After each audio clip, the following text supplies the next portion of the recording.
Եվ այսպես Maple Leafs հայ-կանադական կենտրոնի հիմնադիր տնօրեն եւ մասնագիտությամբ բժիշկ ուրոլոգ Վարդգես Ավագյան, ողջույն։ Շնորհակալություն, բարև ձեզ, հրավերի համար։ Մենք ենք շնորհակալ թեմայի առաջարկի համար, որովհետև իսկապես վաղուց չենք խոսել միզուղիների եւ առանձին շագանակագեղձի խնդիրների ու ամենատարածված հիվանդությունների մասին։ Այսօր ձեր օգնությամբ կփորձենք ճանաչել դրանք եւ հասկանալ, թե ինչ մոտեցում պետք է ցուցաբերենք դրանց։ Ընդ որում, այստեղ մի բան ուզում եմ եւս մեկ անգամ նշեմ, որ բժիշկ ուրոլոգները դրանք միայն տղամարդկանց բժիշկները չեն։ Նրանք զբաղվում են նաեւ կանանց միզական համակարգով, այսպես ճիշտ է ասել, այսինքն կանանց այդ մասով եւ տղամարդկանց միզասեռական ու շագանակագեղձի հարցերով։ Այո, իհարկե, շատ ճիշտ եք ասում, այստեղ եկեք չտարանջատենք, որտեղ միզուղիներ, երբ որ մենք ասում ենք, դրանք բոլորի մոտ են միզուղիներ, այսինքն դրանք նույնն են, պարզապես որոշ անատոմիական տարբերություններով։ Կանանց մոտ կա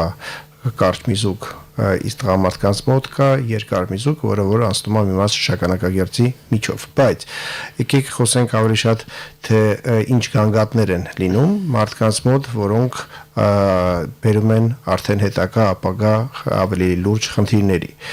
Տեսեք, միզուղիների խանգարումներ, երբ որ ինչպես դուք նշեցիք, դա նա է, որ մեր մոտ խանգարվում է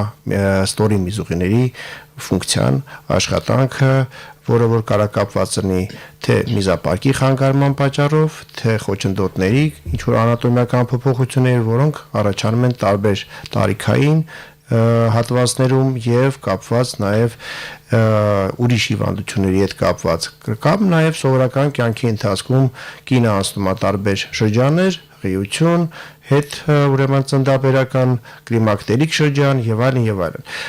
Տղամարդկանց մոտ նույնպես նույն գանգատները կարող են առաջանալ, բայց դրանք արդեն կարող է կապված լինեն որևէ բորբոքային process-ների կամ անատոմիական արդեն տարիքային փոփոխությունների կապված շագանակագեղձի։ Եվ չմոռանանք նաեւ գոյություն ունի մի շարք հիվանդություններ, որոնք ուրոլոգիական հիվանդություններ չեն, բայց իրանք բերում են այդ նույն խնդիրներին, գանգատներին, որոնք կարող են լինել նյարդաբանական, էնդոկրինոլոգիական, հոգեբուժական, տրավմատոլոգիական, էնդոկրին, այսինքն նույն շաքարային դիաբետը նույնպես կարող բերի միզուղիների խնդիրների, պարկինսոնիզմը կարող բերի միզուղիների խնդիրների։ Այդպես կարելի է թվարկել տարբեր ուրեմն հիվանդություններ, շարքեր, որոնք զուգակցված են, կապված են մեկը մյուսի հետ, բայց վերադառնանք նրան, թե մարդը ինչպես է դա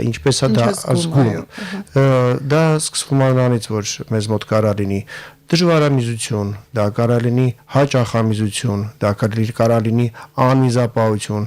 եւ դրանք կարող են արտահայտվել տարբեր ձևերով։ Մեկը կանանց մոտ կարող լինի փրշտալուց, հազալուց, առանց որևէ պատճառի չի հասցնում, այդպես ասում են, չէ՞, մի շատ հաճախ գանգատում են, չենք հասցնում դեպի զուգարան, արդեն թրջվում են եւ դա կարող լինի եւ տղամարդկանց եւ կանանց, հանձինս նշեմ, որ նմանատիպ խանգարումներ լինում են նաեւ երեխաների մոտ։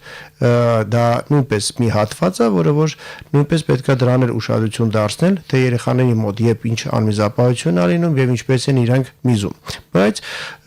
վերադառնանք էլի մեր մենք խոսենք այսօր չափահաս արդեն տարիքից սկսած մարդկանց վերաբերյալ։ Տեսեք, երբ որ մեզ մոտ անձը անցնում է իր տարիքային փոփոխությունները, ապա նույն հատվածները, երբ որ կապված են լինում շագանակագեղձի փոփոխության հետ, որը որ տարիքային խնդիր է, կապված արդեն ավելի խորը գենետիկ կարգով փոփոխությունների, որոնք կարգավորում են շագանակագեղձի աշխատանքը, ապա գեղձի մեծացման process-ի հետ կապված, նայած ինչպես է ինքը մեծանում, ինքը աստիճանաբար բերում է խանգարման միզապարկի աշխատանքի եւ միզուկի անցողականության հետ կապված։ Եվ առաջանում է սկզբից թեթև դժվարամիզություն կամ հաճախամիզություն, գիշերը վերկանալ միզելու, որը որ նույնպես մենք բոլորս պետք է իմանանք, որ մարդիկ գիշերը պետք է քնեն, չվերկանան։ Բայց բոլոր տարիքի մարդիկ, որովհետև սա սովորական է դիտվում, ինչ որ տարիքից սկսված, թե նորմալ է, տարիքս է արդեն։ Իրականում նման հասկացություն չկա։ Մենք բոլորս գիշերը պետք է հանգիստ քնենք անկախ մեր տարիքից։ Իհարկե, դուք կարող եք ինձ ասել, դե եթե քնելուց առաջ մենք խմենք մի երկու բաժակ ջուր կամ թեյ կամ ալկոհոլ կամ ուտենք մի կես դիրիմ Միզամուղ ինչ-որ բան, միզամուղ որևէ բան, ապա այդ մեզը պետքա դուրս գա, այդ հեղուկը պետքա ձևով առաջանա մեզի տեսքով եւ դուրս գա, որովհետեւ դա ըստ բնական մեր process-ն է։ Բայց եթե նման բաներ մեզ մոտ չի տեղի ունենում, մենք նաեւ չունենք օրինակ շաքարային դիաբետ, որը որ ինքնստինքյան բերում է գիշերը ավելի շատ մեզուղիների մեզի արտադրման, չունենք, ասենք թե դրա ճնշման բարձրացում, երբ որ ճնշումը կարգավորելու ինքը օրգանիզմն է ստիպում, որ հեղուկը դուրս գա։ Եթե օգտագործում ենք դեղամիջոցներ, որոնք նույնպես կարան մեզի քանակը ավելացնեն, կա երիկամների խնդիրներ, երբ որ երիկամները չեն կարողանում տարիքի հետ կամ առանց ուրիշ հիվանդությունների պատճառով չեն կարողանում խտացնել եւ ավելի շատ մեզ են արտադրում գիշերվա ընթացքում։ Այսինքն դրանք պետք է հասկանալ, մեզի քանակի պատճառով է դա առաջացել, թե միզապարկի աշխատանքի խանգարման հետ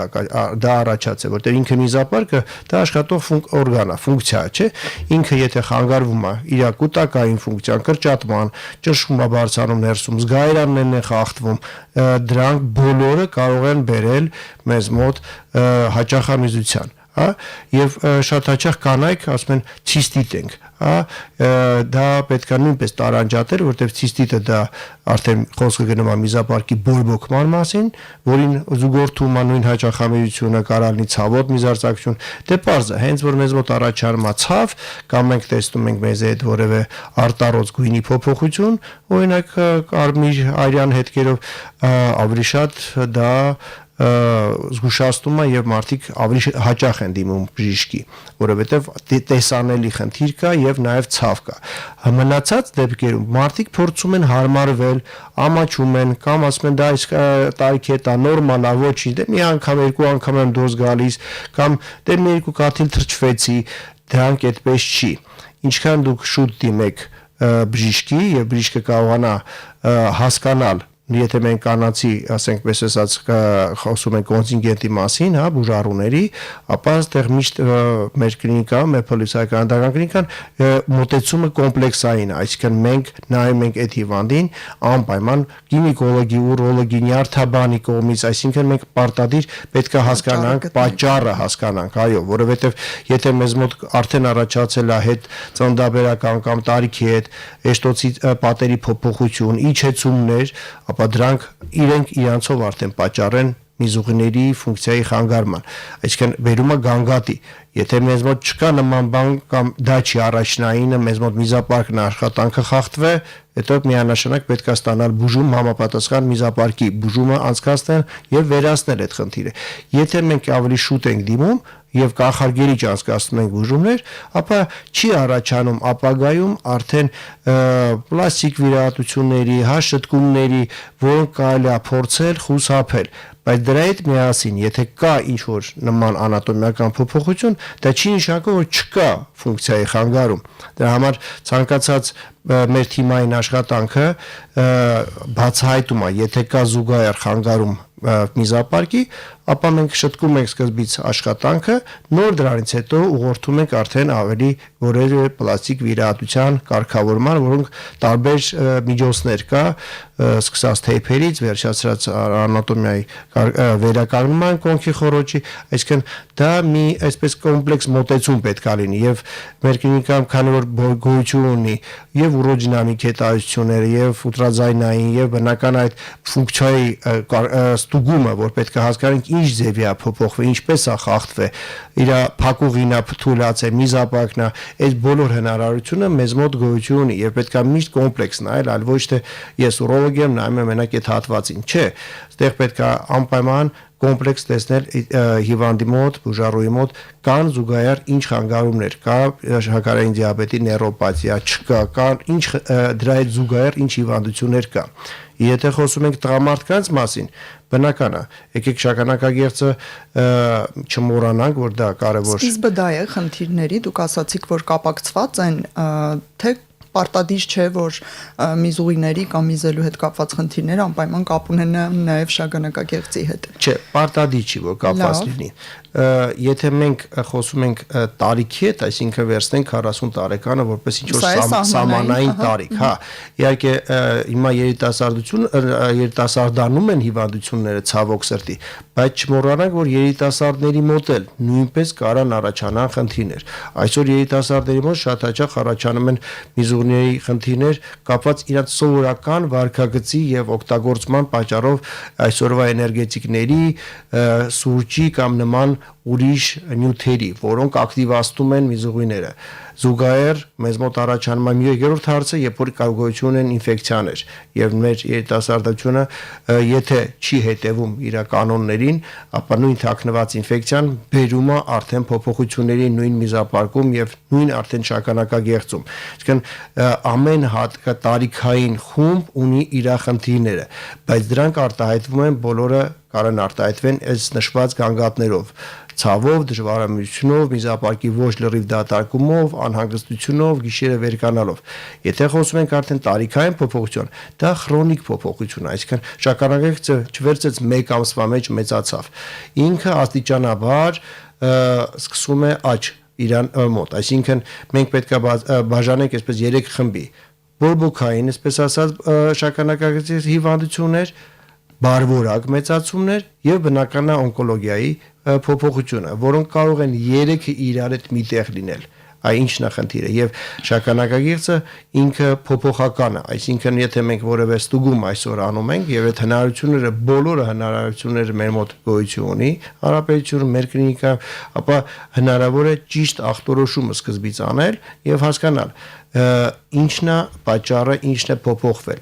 Եթե մեզ մոտ կա բորբոքային process, բնականա պետք է այդ պրոստատիտ հասկացողությունը վերացնել։ Եթե մեզ մոտ արդեն մենք անցկացրել ենք համապատասխան արյան հետայությունները, չմոռանանք, որ մնում է ելի որպես ոսկե ստանդարտ մատով հետայությունը շագանակագեղձի փափկության, հա, նոր դրանից անցնում ենք արդեն գործիքային, ուրոդինամիկ հետայությունների, ուլտրաձայնային եւ լաբորատոր։ Այս բոլորը կոմպլեքս իրար հետ կատարելուց մենք կարողանում ենք ճիշտ կողմնորոշվել եւ առնվազն այս պայն տարիքի հետ կապված չբաց թողել այս նույն շագանակագեղձի օնկոլոգիական փոփոխությունները։ Այսինքն դա էլ կարող է հստակ տարիքային սահմանների հետ կապ ունենալ, եթե 40+ է, ուրեմն օնկոխնդիրները ավելի հավանական են։ Հավանականությունը ստատիստիկ բարձրանում է, այո, այստեղ համաճարակաբանությունը արդեն այն տալիս է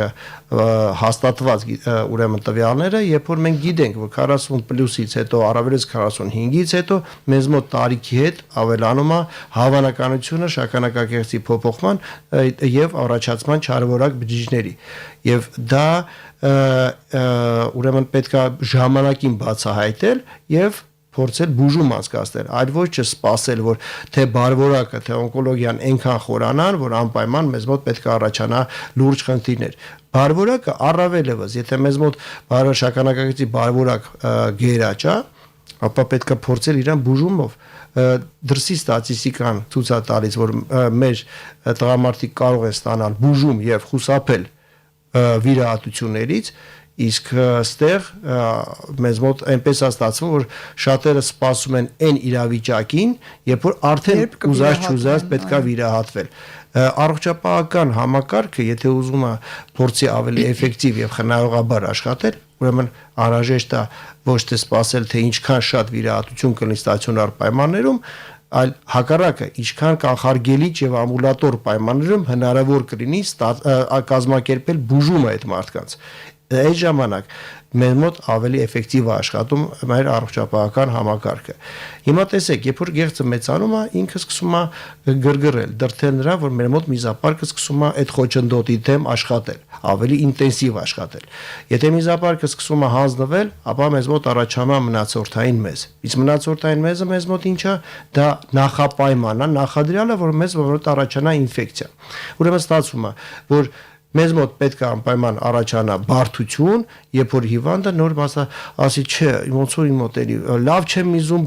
արդեն մռմռում է, հետո պարզեց, որ արդեն այս խնդիրը իր մոտ 3 տարի գոյություն ունի։ Ես 1 տարի էի ուզում ասել, բայց փաստորեն ավելի երկար են դեպքերը ձգելու լինում։ Այո, որտեվ պատասխանը միզապարկի դե օրգանիզմները տարբեր են, չէ։ Մեկը ավելի ռեակտիվ է պատասխանում, մեկը ավելի դանդաղ։ Մյուսը արդեն սպասում է այնքան, որ հարմարվել եմ, արդեն այնքան է հարմարվել, որ 4 անգամ փորձելով, դատարկելով, ինչ որ մի բան անելով, նոր բերում է դրան։ Երբ որ կարելի է ժամանակին այդ ամեն ինչը կանխարգելել,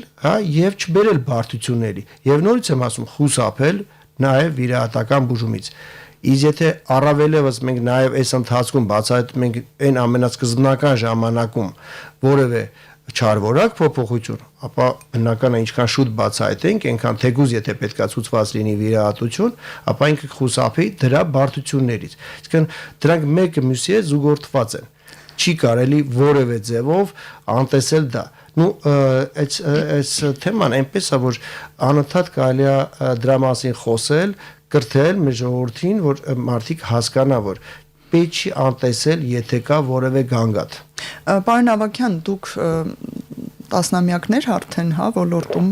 պրակտիկ մասնագետ եք, գործունեություն ծավալող, ձեր տպավորությունն ու կարծիքը հստակ կունենաք։ Ինչով եք պայմանավորում մարդկանց ուշ դիմելը, մինչև վերջին վայրկյանի բարդությունը ձգելը, չէ՞ որ այստեղ տարբեր գործոններ կարող են աշխատել, որն է մեր երկրում խնդիրը, միգուցե գումարը, միգուցե պրիորիտետների, այսպես ես հասկանում եմ առաջնահերթությունների հարցը փորձենք պարզել։ Շատ ճիշտ հարց եք տալիս, բայց ըստեղ գոյություն ունի առաջնահերթ մարդու ֆակտոր։ Առաջինը ես համարում եմ մարդու կրթվածությունը, իրազեկվածությունը, որը որ պետքա բերի նա, որ մարդ սկսի իր մասին մտածել, որովհետև եթե մարդը կարծում է, որ պետքա առողջապահությունը իր մասին մտածի կամ միայն կամ բժիշկը պետքա հոգա դրա մասին, այդպես չի։ Տեսեք, ես այս տարիների ընթացքում մենք ունենք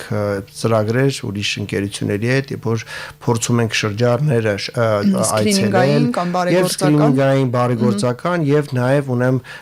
կրթական, այսպես ասած, public education, այսինքն մենք հանդիպում ենք մարդկանց հետ, փորձում ենք բացատրել, որ գիտեք, դուք ունեք այսպիսի գանգատ, այդ գանգատը։ Եվ եթե դուք ասենք օրինակ մեկ անգամ տեսել եք մեզ հետ արյուն, բայց ոչ մի ցավ չի եղել, ապա չի կարելի խուսափել, վտանգավոր է, չի կարելի չդիմել բժիշկի, որովհետև դա կարող է մի հատ փոքր մի, այսպես ասած, սիմպտոմ, մի նշան, որ ձեր միզապարկում կա, ասենք, մի պոլիպ, որը վաղը մյուս օր կարող դառնա արդեն ուռուցք։ Եվ պետք չի դա վերագրել, այ բախտս բերեց, երևի քարեր անցավ գնաց, ավարտվեց, չէ։ Մենք նմանատիպ շատ դեպքեր ունեմ, երբ որ բացահայտվում է նույն երիկամի, ասենք, ուռուցքների ժամանակ, նույն այդ սիմպտոմը կարող է շատ տարբեր բանի ժամանակ լինել։ Եվ եթե մենք դա հասկացնում ենք, այդ ժողովուրդը հասկանում է, նոր դրանից հետո առաջանում են մյուս հարցերը, որոնք այսօր կարող են ձևով թեթևացնել, ասենք այդ ապավագրությունն է կամ գումար լինել, չլինելը, լավ մասնագետի, ասենք արկայությունն է, այս բոլորը կարող են ստեղծել լավ պայմաններ, որ մարդը փորձի ավելի շատ դիմել բժիշկի, բայց սակայն դրա հետ միասին առաջանում է հաջորդ հարցը։ Իսկ կարող է պատահի մեզ մոտ այսօր առաջանա նա, որ ես նորից եմ ասում, այսօր իմ մոտ կային արդեն որոշ բուժառուներ, որոնց ցուցված չէր իրականում իմ տեսակետից շտապ որևէ վիրահատական բուժում, բայց այսօր իրանք արի ուտես ինձ ասում են դա ծրի է, գնամ վիրահատվեմ։ Այդպիսի մոտեցում էլ սկսել է առաջանալ, քանի որ մեզ մոտ առաջացել է հնարավորություն ստեղծված, որ կարող են օգտվել։ Հիմա պետք է մի քիչ հավասարակշռվի այս անհրաժեշտությունը, վիրահատությունների քանակը ու ոչ բժիշկները օգտվեն այդ հանգամանքից, ոչ էլ բուժառուն այսպես ինչ որ ասի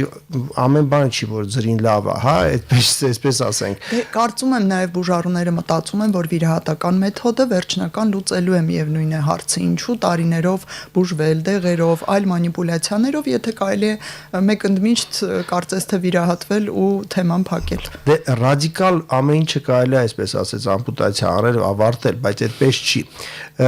Բաներ կա, որ միշտ չի որ վիրահատությունը հարցը լուծում է։ Եվ դրա հետ միասին պետքա ցուցում լինի։ Ցանկացած վիրահատական գործողության պետքա լինի ցուցում։ Եթե մենք կարող ենք բարվորակ հիպերպլազիան կամ ասենք նույն ցանկացած միզապերկի, որ աշխատանքի խանգարումները, որոնք որևէ վիրահատական բուժում չեն պահանջում, ապա այդտեղ անհրաժեշտ է զուտ ստանալ ճիշտ բուժական մեթոդներ,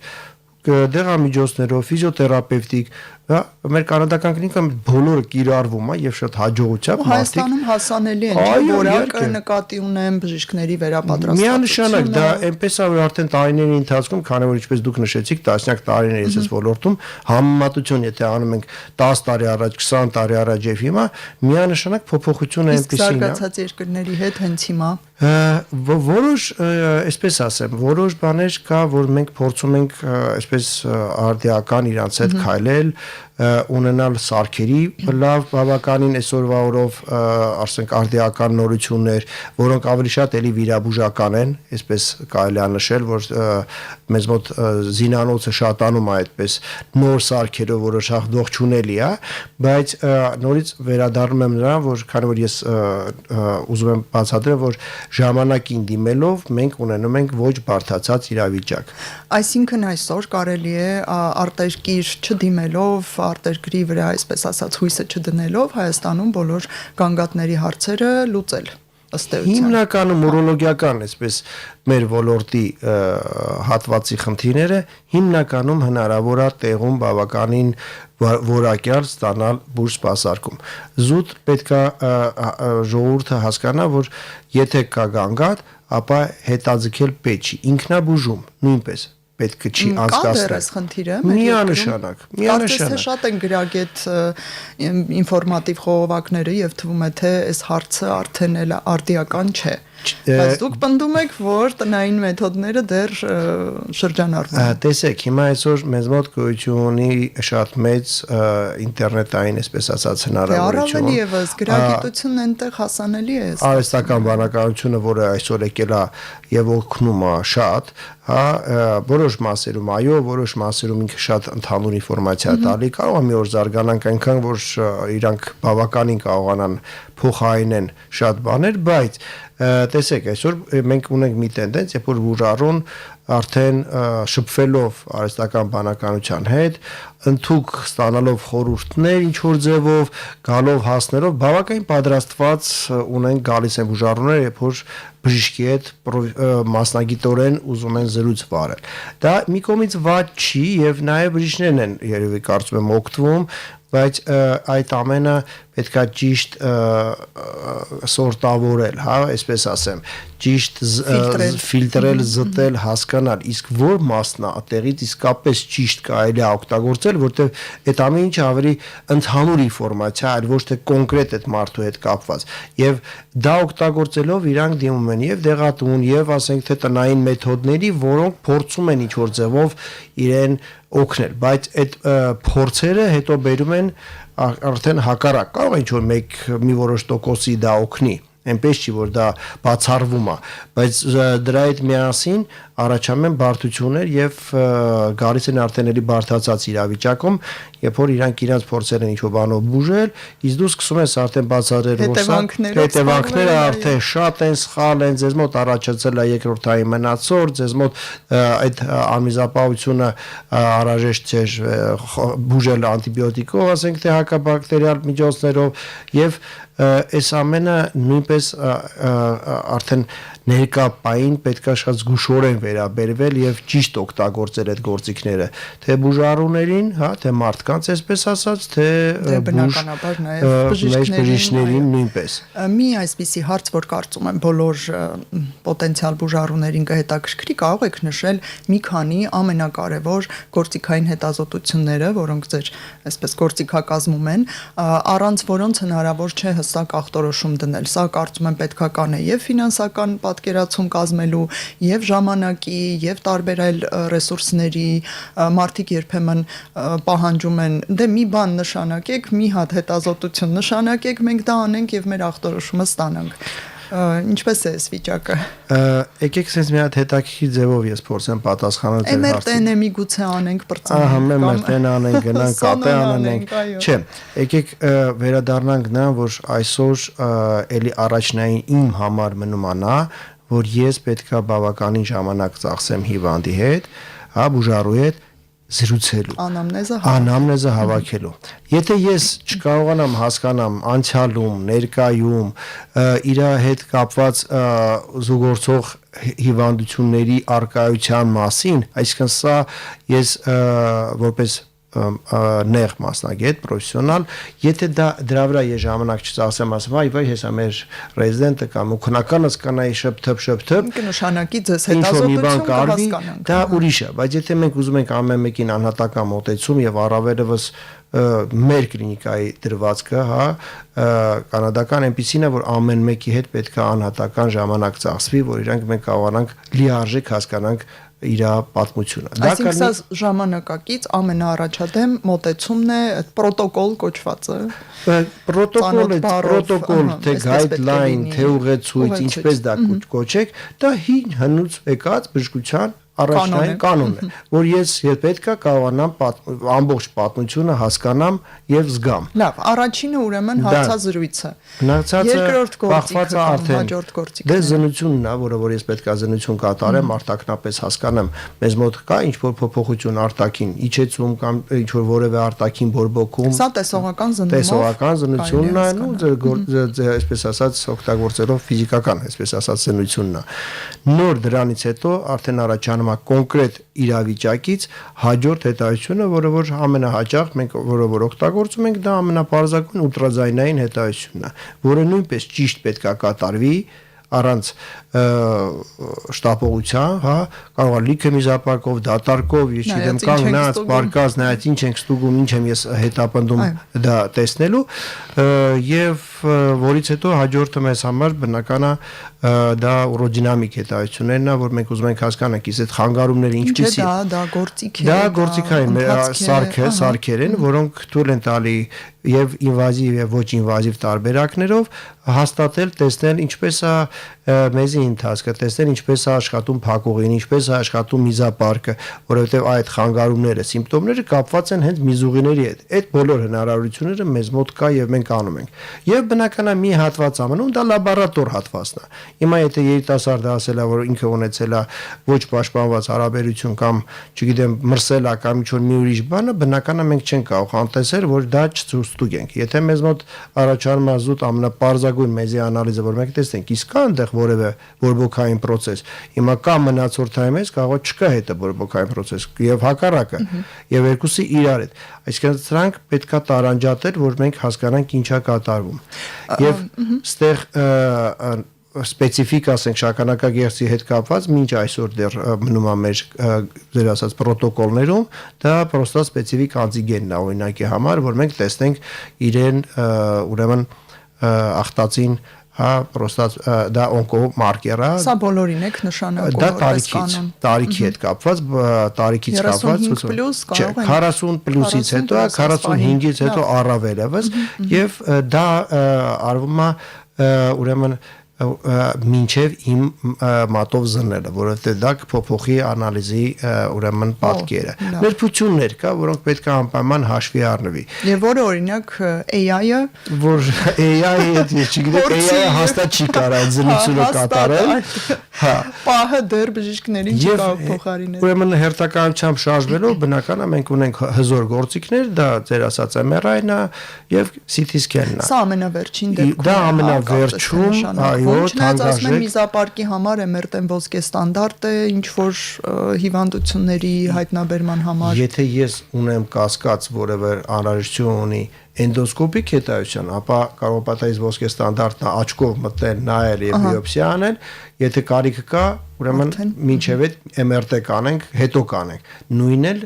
շագանակագեղձինն է, ես երբևիցե չեմ անի բիոպսիա հետո MRT, անհրաժեշտ է միշտ անցկացնել MRT հետայությունը, որը շատ եւ կարող է պատահի ինքը էլ չտա ինձ ցույցում բիոպսիայի։ Իդեպ, այո, սա էլ պետք է հաշվի առնել։ Դրանք պետք է խելացի ձևով ճիշտ մոտեկանալ, որ ավելորդ գործողություններ չլինի։ Չի ստացվի այնպես, որ այս անենք ու դրանով ավարտենք։ Շնորհակալություն, եկեք այս դրական նոտայի վրա ավարտենք։ Մենք զրուցեցինք Maple Leafs հայ-կանադական կենտրոնի տնօրեն եւ բժիշկ ուրոլոգ Վարդգես Ավագյանի հետ։ Մենք իհարկե կարող ենք մի քանի եթեր այս թեմաներով խոսել, սակայն այսօրվա համար այսքանը։ Ես հույս ունեմ, որ կհետևեք մասնագետի ուղղորդումներին, գանգատները չեք անտեսի եւ արդեն բժշկի հսկողությամբ կանցնեք բոլոր հետազոտությունները, կունենաք բուժման լավ պլան։ Շնորհակալություն։ Ձեզ համար աշխատեց Լուսի Քոչարյանը, շնորհակալություն, ցտեսություն բոլորին։ Ֆիզիկական եւ հոգեկան առողջության հիմքում բժշկական գրագիտությունն է։ Ես առողջ եմ, երբ տեղեկացված եմ։